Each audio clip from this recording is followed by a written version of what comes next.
Hi everyone, कैसे हो आप सब। तो चलिए आज के वीडियो को स्टार्ट करते हैं। तो टीन वुल्फ के पिछले एपिसोड में हमने देखा था जेरेड मीन्स एलिसन के दादाजी ने जंगल में एक ओमेगा वेयरवुल्फ की जान लेकर सभी वेयरवुल्फ से जंग छेड़ दी थी। मीन्स जो आर्जेंट्स पहले से बुरे वेयरवुल्फ का शिकार किया करते थे, अब उनका मोटिव था जहाँ भी वेयरवुल्फ दिखे चाहे वो बेकसूर ही क्यों ना हो, बस उन्हें वहीं पर ख़त्म कर देना है। तब आर्जेंट से भिड़ने के लिए वेयरवुल्फ का सरदार मीन्स आल्फा, उसने भी अपने पैक में वेयरवुल्फ की संख्या बढ़ाना शुरू कर दी थी। एस्कॉट की तरह ही दूसरे हाई स्कूल के स्टूडेंट्स को बाइट देकर उन्हें भी वेयरवुल्फ बनाने लगा था। अब इससे आगे कहानी को शुरू करते हैं, जिसकी शुरुआत होती है एलिसन के साथ, जो कि शाम के वक्त जब पेट्रोल पंप पर अपनी कार में पेट्रोल डाल रही होती है, अचानक से यहाँ की सभी लाइट्स ऑफ हो जाती है और कोई पीछे से एलिसन के चेहरे पर कपड़ा डालकर इसे किडनैप कर बांध देता है। और जब एलिसन के चेहरे से कपड़ा हटाता है, एलिसन खुद को डेरेक के घर पे पाती है और सामने इसके डैड क्रिस भी बंधा होता है, जिसे देख एलिसन कुछ समझ पाए। क्रिस यहाँ पर खुद ही अपनी रस्सियों को खोलकर बोलना शुरू करता है, कैसा लग रहा है, डर लग रहा है ना। हम हंटर्स की लाइफ हर रोज इतनी चुनौतीपूर्ण होती है। अब वक्त हो चला है कि एज अ हंटर तुम्हें भी अब खुद की रक्षा करना सीखना है। आज से तुम्हारी हंटर वाली ट्रेनिंग शुरू। और इतना बोल क्रिस एलिसन को एक एरो देकर यहाँ पर अपने एक आदमी को लगाकर चला जाता है, जिससे कुछ देर बाद एलिसन भी क्रिस के द्वारा दिए एरो से अपने बंदी हाथ को खोलकर यहाँ से निकल जाती है। पर जैसे वो दूसरा शख्स यहाँ से निकलने ही वाला होता है, इस पर वही छिपकली के आकार वाला क्रीचर हमला करके इसकी जान ले लेता है। और ये सीन यहीं पर कट होकर अब अगली सुबह बीकन हाई स्कूल पर आती है। सभी स्टूडेंट्स का फिजिकल ट्रेनिंग चल रहा होता है, जिसमें हम एक एरिका नाम की लड़की को देख पाते हैं, जिसकी तबीयत कुछ खास ठीक नहीं होती है। एरिका हमेशा ही स्कूल में डरी डरी सी रहती थी। वहीं इस क्लास के बाद कोच सभी स्टूडेंट को बताता है कि आइजैक पुलिस स्टेशन से भाग गया है।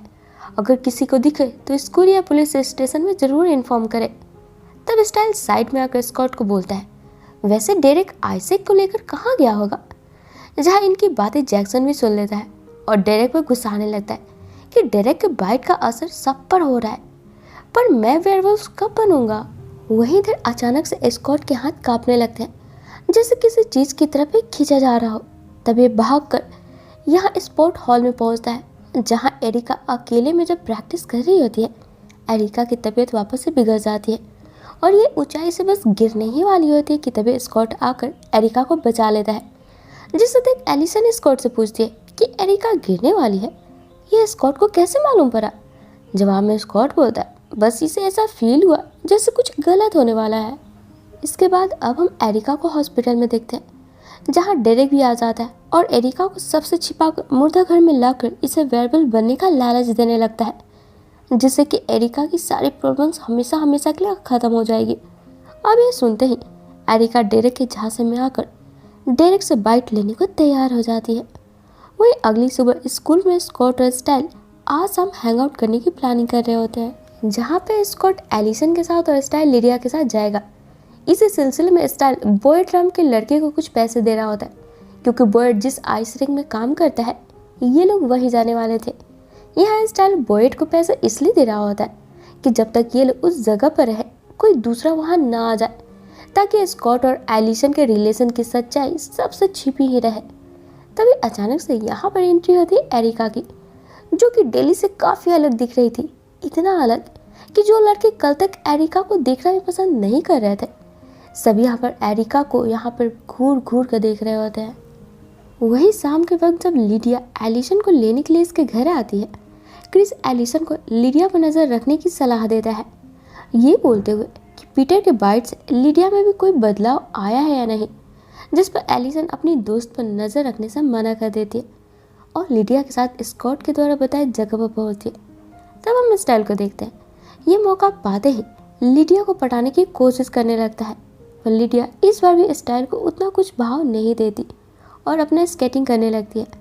तभी अचानक से लिडिया को पीटर दिखने लगता है और ये जोर जोर से फिर चीखने चिल्लाने लगती है, जिसे लेकर ये तीनों फौरन ही घर के लिए निकल जाते हैं। वही नेक्स्ट डे स्कॉट एरिका के सामने जाकर पूछता है, मुझे पता है तुम्हारे अंदर बदलाव का कारण डेरेक है ना। अब वो अपना अगला टारगेट किसे बनाने वाला है, क्योंकि एक अल्फा को अपने पैक में एटलीस्ट 3 वेयरवुल्व्स की जरूरत पड़ती है। पहला तो आइजैक है, दूसरी तुम हो, और वो तीसरा बंदा कौन है?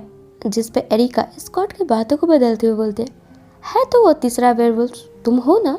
जिसे सुन स्कॉट जब एरिका को समझाने की कोशिश करता है कि ये वेयरवुल्फ बनना कोई वरदान नहीं है बल्कि श्राप है, जिस पर एरिका बताती है कि कल तक मेरी लाइफ जैसी थी उससे तो बेटर ही है। लास्ट वीक क्लास में मेरी बीमारी की वजह से मेरा जब दौरा पड़ा था, सभी लोग मेरी मदद करने के बजाय मेरी वीडियो बना रहे थे और मेरे पे हंस भी रहे थे। कम से कम आगे से मेरे साथ वैसा तो बिल्कुल भी नहीं होगा। जिसके बाद अब हम आर्जेंट हाउस में एलिसन की मॉम को देखते हैं, जो जब एलिसन का रूम क्लीन कर रही होती है, इसे एलिसन के बुक से स्कॉट का एक लव नोट मिलता है, जिससे देख ये एक चाकू से अपने हाथ को काटकर इंजरी होने के बहाने हॉस्पिटल में स्कॉट की मां मेलिसा से मिलने जाती है और स्कॉट के बारे में पूछताछ करने लगती है कि आजकल स्कॉट क्या कर रहा है। जिस पर मेलिसा बताती है कि वैसे तो एलिसन से ब्रेकअप के बाद स्कॉट 1-2 दिन डिस्टर्ब रहा, पर अभी वो बिल्कुल पहले जैसा नॉर्मल हो गया है। अब ये सुन एलिसन की मॉम समझ जाती है कि कुछ तो बात ज़रूर है। इधर एलिसन भी खुश दिख रही है, कहीं दोनों वापस से मिलने तो नहीं लगे हैं ना। वही स्कूल में एरिका के साथ स्कॉट को देखकर एलिसन स्कॉट को बताती है कि हंटर्स की नज़र हर पल तुम पर है, इसलिए स्कॉट को डेरेक और उसके नए वेयरवुल्फ पैक से दूर नहीं रहना चाहिए, क्योंकि एलिसन नहीं चाहती है कि इस हंटर वर्सेस अल्फा के वार में स्कॉट को कोई नुकसान पहुंचे। तभी स्टाइल आकर यहाँ पे स्कॉट को बताता है कि कल शाम से बॉयड भी गायब है, शायद डेरेक का अगला टारगेट बॉयड ही था। जिसे सुन स्कॉट बॉयड को ढूंढने जाने लगता है, ये बोलते हुए कि नए वेयरवुल्व्स को ये नहीं पता है कि आगे चलकर ये लोग कितनी बड़ी मुसीबत में फंसने वाले हैं। जिस पर स्कॉट और स्टाइल दोनों ही बॉयड को ढूंढने निकल पड़ते हैं। जहाँ स्टाइल जब बॉयड को ढूंढता हुआ उसके घर जाता है, यहाँ पर एरिका पहले से ही होती है, जो कि स्टाइल से फ्लर्ट करते हुए इसके सिर पर वार कर इसे बेहोश कर देती है। वही इधर स्कॉट को बॉयड आइस रिंग में मिल जाता है, जिसे स्कॉट को समझाता यहाँ डेरेक आ जाता है और अपने पैक से दूर रहने को बोलता है।